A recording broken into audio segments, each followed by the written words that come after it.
Hi, my name's Kathy Croman and I race Siberian Huskies as a hobby, and we're just going to load the dogs up, ready for a run.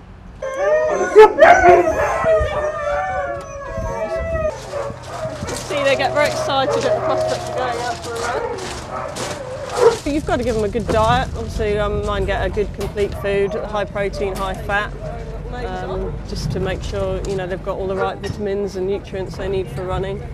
They obviously need to be kept, dry and warm as well. They've got to have decent kennels. So mine come in at night because they're a bit spoilt, but a lot of people do keep theirs out all the time. They do a 1,000-mile race in Alaska, and the dogs can do that in 8-9 days. So you're talking easy 100 miles a day, and they do that quite comfortably, day in, day out. They are real endurance dogs. They're very friendly, they love people, they're good with other dogs. The only thing they're not that good with is small pets. If you have things like rabbits and guinea pigs, they could probably dispatch those fairly quickly. So we always recommend people not to have small pets with huskies.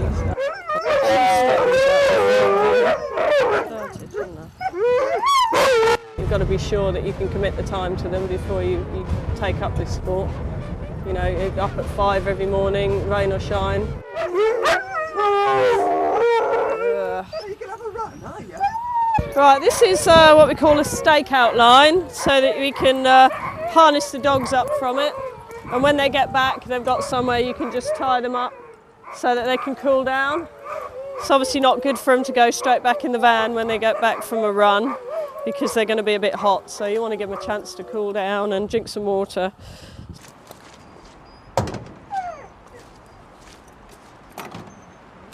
You just need something that's going to keep you fairly dry, because with the winters over here being fairly wet, and even if it's not raining, the ground's usually quite wet, so you do get quite muddy.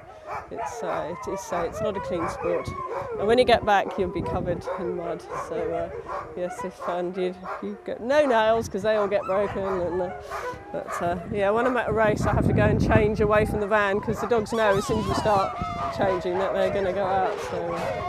Right, we're going to start harnessing the dogs up. This is where they obviously get really excited, so it could be a little bit noisy. So let's go.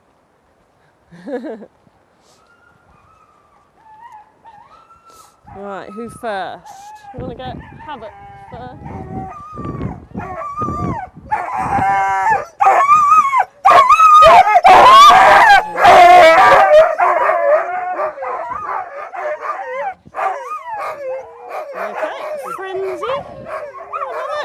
Just put him on the line here while we get the others done. Good boy. And then we're ready to put them all on at the same time then. Just tighten that collar off a touch. Good boy.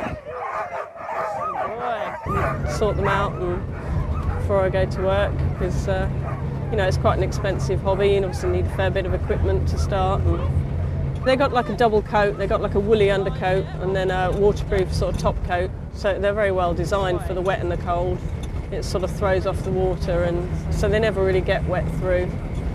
But at the same time, they can't lose the amount of heat that they generate running in the summer. So, we tend to give them summer off and they get to relax. And we get to relax for a couple of months, and then it all starts again then.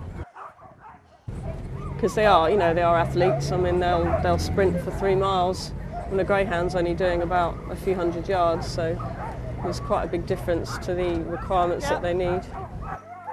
Okay, let's go. Good dogs. Get off you quicker than that. And good dogs. They don't really vary too much from this design.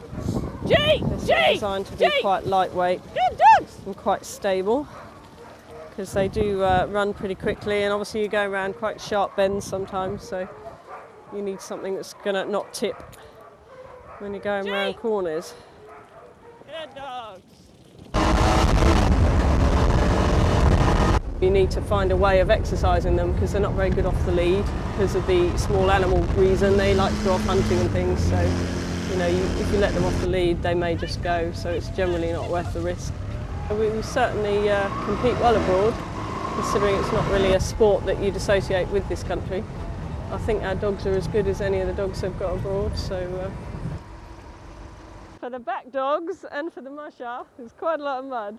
The lead dogs aren't too bad, but yes, it's certainly not a glamorous sport, as you can see. This is how we spend most of our weekends, covered in mud. But yeah, it is fun.